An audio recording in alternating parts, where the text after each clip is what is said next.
खबर की बात कर लेते हैं उत्तर प्रदेश से। योगी आदित्यनाथ ने साफ कर दिया है, यूपी में जो जैसा कर्म करेगा उसे वैसा ही फल मिलेगा। योगी के इस बयान पर सियासी बवंडर उठना तय है। ये भी माना जा रहा है कि किस तरीके से उन्होंने कहा था कि जो जैसा करेगा वैसा भरेगा। उत्तर प्रदेश में उन्होंने कहा था कि प्रयागराज के अंदर जो कुछ हुआ था, प्रयागराज को जिस तरीके से प्रयागराज में जिन कामों को अंजाम दिया गया और उसी का नतीजा जो है सामने आया है। उनका कहना है कि प्रकृति अपने हिसाब किताब बराबर कर लेती है, ये उनका कहना है। माफिया पर एक्शन के बाद जिस तरीके से योगी आदित्यनाथ ने प्रहार किया है उसको लेकर के तमाम तरीके से जो है अलग अलग तरह की प्रतिक्रियाएं सामने आई है, लेकिन इसके बाद यूपी के सीएम योगी आदित्यनाथ ने एक चीज साफ कर दी है, जैसा करोगे वैसा भरोगे। और ये कहीं ना कहीं उन्होंने पहले भी माफिया को कहा था कि अगर आप जैसा करेंगे वैसा भरेंगे, यानी मिट्टी में मिला दिए जाएंगे। जैसी करनी वैसी भरनी की बात कही है। रामचरितमानस की चौपाई खबरों में छाई हुई है, क्योंकि अतीक के एनकाउंटर के बाद पहली बार प्रयागराज पहुंचे थे सीएम योगी आदित्यनाथ। निकाय चुनाव में प्रचार के तहत आदित्यनाथ ने साफ कह दिया कि यूपी में जो जैसा कर्म करेगा वैसा फल मिलेगा। योगी के इस बयान पर अब सियासी बवंडर उठना तय माना जा रहा है, क्योंकि इससे पहले जब योगी ने विधानसभा में कहा था कि माफिया को मिट्टी में मिला देंगे तो विपक्ष को मिर्ची लगी थी। लेकिन सीएम योगी ने आज जिस तरीके से प्रयागराज की धरती पर हुंकार भरी, उससे साफ हो गया कि यूपी में माफियाओं की बर्बादी जारी रहेगी, यानी माफियाओं की मनमानी बर्दाश्त नहीं की जाएगी। मानस में संत तुलसीदास जी ने एक बात कही थी, कर्म प्रधान विश्व रसि राखा, जो जस करहि सो तस फल चाखा। और मुझे लगता है कि ये पंक्तियां आज भी उसी प्रकार की प्रासंगिक हैं जैसे मध्यकाल में थी। जीवन की शाश्वतता का संदेश देने वाले ये पंक्तियां हमारे कर्म प्रधान व्यवस्था को कहीं न कहीं मार्गदर्शन करती हुई दिखाई देती है। जिस प्रयागराज में दुनिया अपनी आध्यात्मिक पिपासा के लिए आती है, जिस प्रयागराज की धरती ने हजारों वर्षों से मानवता के कल्याण का मार्ग प्रशस्त किया हो, कुंभ हो या माघ मेला, करोड़ों करोड़ों श्रद्धालु प्रयागराज में आकर के संगम में डुबकी लगा करके अपने जन्म और जीवन को धन्य करता है। जहां पर अन्याय अत्याचार से पीड़ित मानवता आकर के न्यायालय की शरण में आकर के न्याय प्राप्त करने की विलासा से आता है, कुछ लोगों ने उस प्रयागराज की धरती को अन्याय और अत्याचार का शिकार बना दिया था। लेकिन यह प्रकृति न किसी पर अत्याचार करती है और न किसी के अत्याचार को स्वीकार ही करती है, सबका हिसाब बराबर करके रख देती है।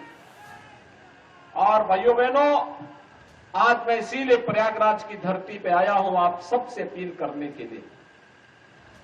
यह हमारा सौभाग्य है 2019 में प्रयागराज कुंभ को डबल इंजन की सरकार को एक यूनिक इवेंट के रूप में प्रस्तुत करने का अवसर प्राप्त हुआ था। भव्य और दिव्य कुंभ के रूप में प्रस्तुत करने का अवसर प्राप्त हुआ था। प्रयागराज का कुंभ यादगार कुंभ बन गया। उस समय नगर निगम का नेतृत्व श्रीमती अभिलाषा गुप्ता नंदी जी के नेतृत्व में यहां पर नगर निगम बोर्ड काम कर रहा था और बोर्ड ने अपने स्तर पर अच्छा प्रयास किया।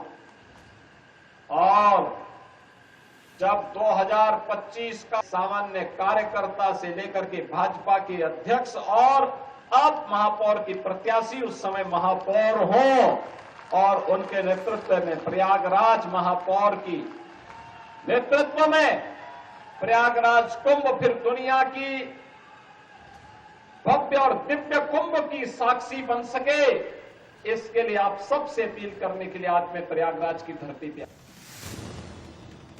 और इस पर ज्यादा जानकारी के लिए हमारे साथ सुनील जुड़ गए हैं गोरखपुर से, और लखनऊ से रवि जुड़े हुए हैं। सबसे पहले लखनऊ आपके पास आना चाहूंगी रवि, कि किस तरीके से एक बार फिर से जो है योगी आदित्यनाथ ने साफ कर दिया है कि जैसा करेगा वैसा भरेगा, यानी कि माफियाओं पर नकेल कसना अब भी नहीं छोड़ा जाएगा।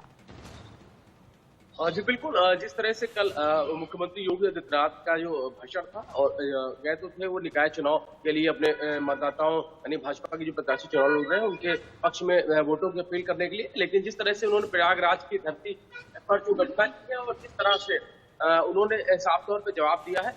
हालांकि अतीक अहमद और अशरफ की मौत के बाद माना जा रहा था कि प्रयागराज का पहला दौरा है और उसके दौरे के दौरान कह सकते हैं कि कुछ ऐसा भाषण होगा जो कि कहीं ना कहीं उस घटना को एक मैसेज देने का काम करेगा, और ऐसा हुआ भी।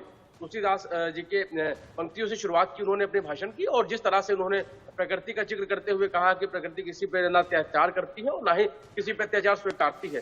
जाहिर उन्होंने जीरो टॉलरेंस नीति के तहत जो कार्य शुरू किया था वो लगातार अपने अंजाम की तरफ बढ़ रहा है। उत्तर प्रदेश में कानून व्यवस्था को बेहतर करने के लिए जिस तरीके से काम किया जा रहा है, और उसमें चाहे माफिया अतीक हो, चाहे मुख्तार अंसारी हो, या उसके अलावा बाकी के जो माफिया है उनको लेकर जो कार्रवाइयां की गई हैं, और उसकी एक नजीर भी जरूर कह सकते हैं पेश हो रही है उत्तर प्रदेश में, और उसी का जिक्र भी किया है। और साफ तौर पर उन्होंने प्रयागराज की धरती को लेकर जो कहा, जिस तरीके से पूजा पाठ की धरती हुआ करती थी और उसको अन्याय की धरती बनाने की कोशिश की गई, और उसको प्रकृति ने बाकायदा जवाब दिया है। ये भी कहीं ना कहीं एक अपने भाषण के जरिए उन्होंने कहने की कोशिश की। जी जिस तरीके से अगर हम सीएम योगी आदित्यनाथ की बात करें, उन्होंने विधानसभा में हुंकार भरी थी कि मिट्टी में मिला दूंगा तमाम माफियाओं को, और एक बार फिर से उन्होंने कहा कि जैसा करोगे वैसा भरोगे। सुशील, आपसे जानना चाहूंगी क्या राजनीतिक प्रतिक्रियाएं सामने आई है इसको लेकर के? चुनाव चल रहा है तो अभी उस तरह की प्रतिक्रिया तो सामने नहीं आई है, लेकिन हाँ जो जनसभा चल रही है उस जनसभा के जरिए प्रतिक्रिया और अप्रतिक्रिया जो है उसको लेकर के दौर जरूर चल रहा है वाद विवाद का। तो कहीं ना कहीं मुख्यमंत्री योगी आदित्यनाथ जिस भी जनसभा में जा रहे हैं, जिस भी जिले में जा रहे हैं निकाय चुनाव प्रचार करने के दौरान, वो सरकार को लेकर के माफियागिरी के पूर्व यानी पिछली सरकार को लेकर के माफिया का जिक्र जरूर कर रहे हैं कि पिछली सरकारें माफिया की सरकारें थी, और जिस तरीके से जो है तमाम जिलों में मच्छर और गुंडों से जाना जाता था, अब वो शहर स्मार्ट सिटी से जाना जाने लगा है। और जिस तरीके से माफिया ब्रदर्स के मौत के बाद ये पहला ऐसा मौका था जब मुख्यमंत्री योगी आदित्यनाथ प्रयागराज पहुंचे थे, तो उन्होंने साफ तौर पे कहा है कि जो जैसा करता है उसे वैसा भरना पड़ता है और प्रकृति को उसका हिसाब करती है।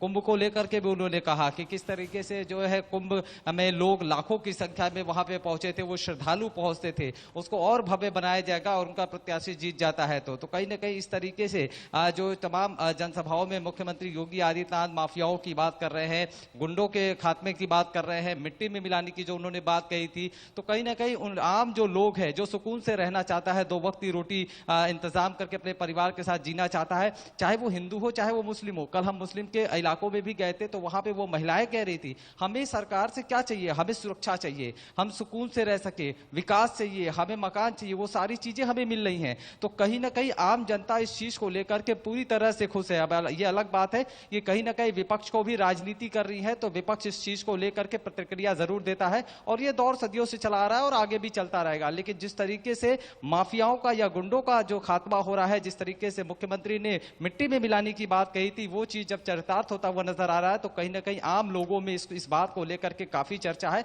और वो खुश भी नजर आ रहे हैं। जी जी, बहुत बहुत शुक्रिया सुशील। रवि, आपका भी धन्यवाद इस तमाम जानकारी और बातचीत के लिए। तो बता दें कि जिस तरीके से योगी आदित्यनाथ ने माफियाओं पर, गुंडे बदमाशों पर नकेल कसी है, उसको लेकर उनकी चौतरफा उनके बारे में बात भी होती है, हालांकि वो कहीं ना कहीं अपने विपक्षियों के निशाने पर भी रहते हैं। और इसी